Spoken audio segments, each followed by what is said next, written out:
Cyril is from France. Did you watch the fight? Yeah. That Not was- in direct, but I saw it this morning. That was a great fight. It was a great evening at the White House. Bilateral, Cyril. Thank you. Please. Bienvenue au président. I will say a few words in French.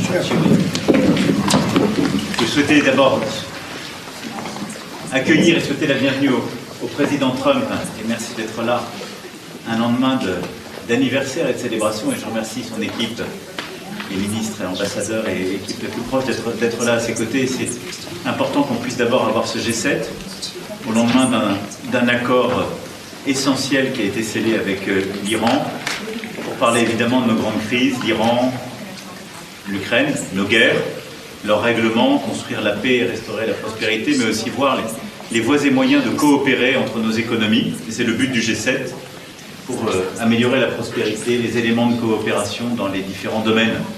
Puis nous aurons l'occasion aussi de célébrer à la française les 250 ans d'indépendance, la France ayant été aux côtés des États-Unis d'Amérique, à Versailles dans 2 jours. I wanted to say, to commend President Trump for celebration yesterday, and to welcome President Trump and the ministers and his team for being here in Evian for the G7. I think yesterday was signed a very important agreement, a peace deal with Iran. And it's a very important one because first it will fix the nuclear issue. First it will fix the nuclear issue. And it's a very important matter for peace for the whole world. And it will reopen Hormuz. It will provide peace in Lebanon. And so we are ready to take our fair share of the burden and be part of the commitment of the international community in order to support this deal. And we will discuss about that together and with colleagues later on. But it's a very important step towards peace, but as well for the global economy. We will have the occasion to discuss about the war in Ukraine in order to re-engage together and negotiate a good and solid peace and sustainable peace. And President Zelensky will be with us as well tomorrow. And obviously we will have the occasion to bring this G7 to speak about a series of issues from rare earths, critical minerals, trade, etc., where we have to build convergence among the G7 members. And it will be the occasion for us to celebrate the 250th years of independence for the US. And Versailles is a good place because this is where the King and his Minister of Foreign Affairs at the time did support the US during years, but as well prepared what we called the Paris Treaty in 1783, which was the final point of this war. So it's a great honor and a great pleasure to have you, Mr. President, in Evian and Paris. Thank you, thank you. So, Emmanuel has been a special friend of mine. We've had a fantastic relationship. We've worked on many deals together. I'm very happy to say very signed, the deal's all signed. And the strait is already partially opened. As you know, they're doing a little hunting for a couple of mines that they've already found. But it's essentially, ships are starting to go out now. On Friday, it'll be completely opened. We got along very well with Iran. It's a different set of leaders. As you know, the first set is gone, the second set is gone. And we found the third set to be very smart, strong, very smart, but we ended up making a deal. I felt badly that we had to go back on the attack for 2 nights, and I thought a third, but we made it before that happened. But I think a lot of great things are going to happen in the Middle East right now, and very importantly, the oil is plummeting down, and the stock market is shooting up like a rocket today, like record kind of numbers.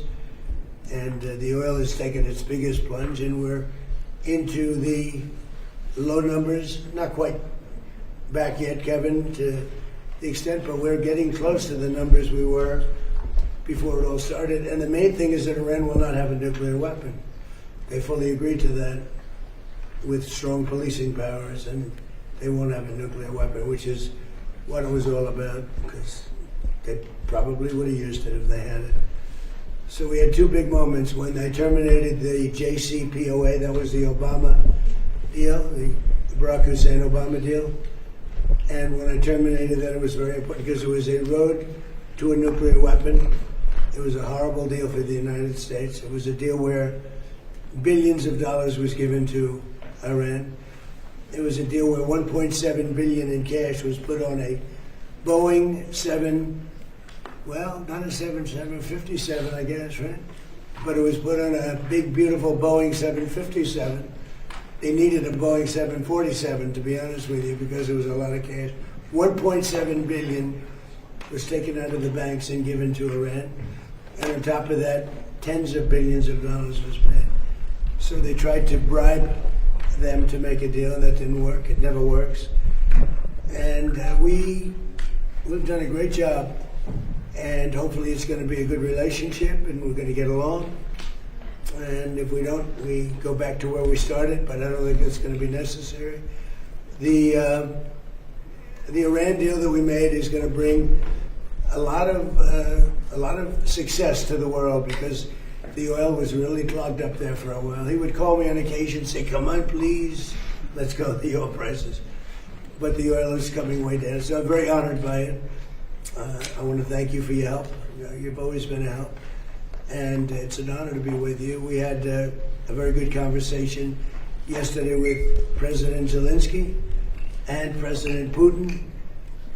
And I see maybe we can do something there. I really do. I think they're both open to it. So I'm going to, now that this is finished, we're going to be focusing on that, see if we can get that one done. 25,000 people a month are dying, mostly soldiers, and that shouldn't happen. But had two very good conversations yesterday. We'll be talking about it.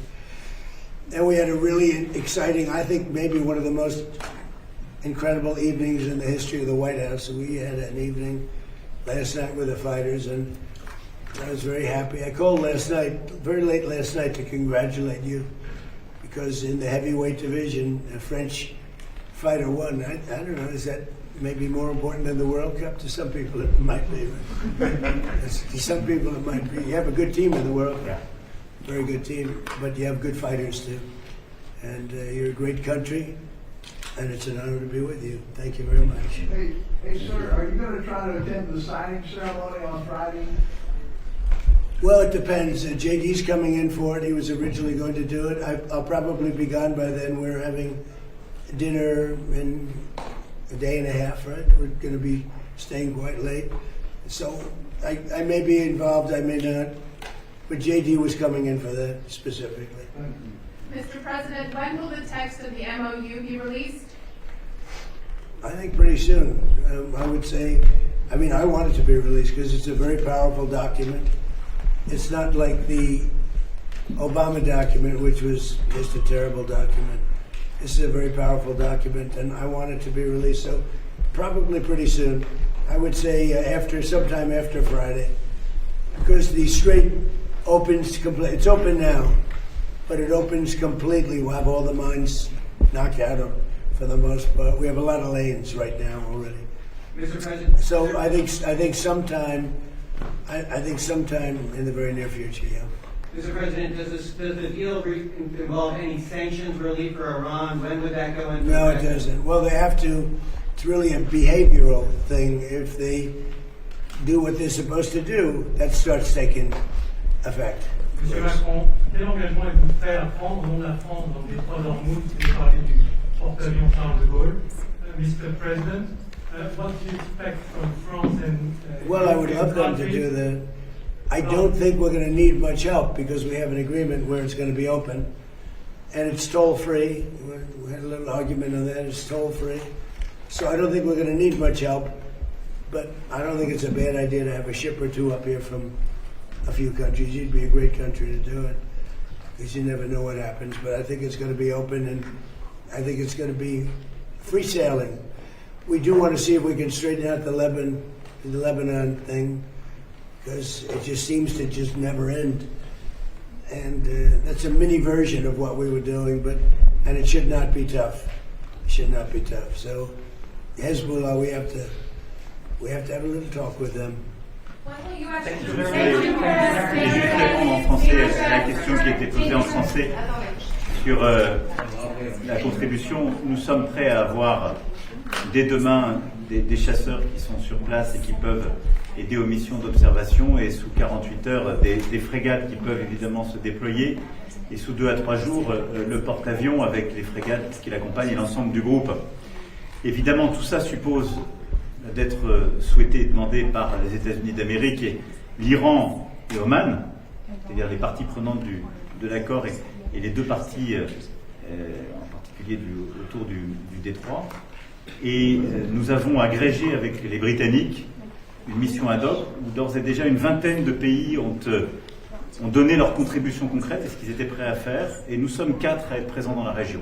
Donc voilà, c'est une offre, nous sommes à disposition. Ça montre le soutien de la communauté internationale, notre volonté de réouvrir ce détroit. Et comme l'a dit le Président, peut-être que ça ne sera pas souhaité et peut-être que ce ne sera pas nécessaire, mais en tout cas, c'est une disposition qui marque notre volonté d'aider, de soutien et notre disponibilité. Et nous sommes prêts. Vous êtes inquiet sur les menaces de droite de douane, monsieur le Président? Non, on est là pour discuter. Il y a des accords qui ont été signés en avance.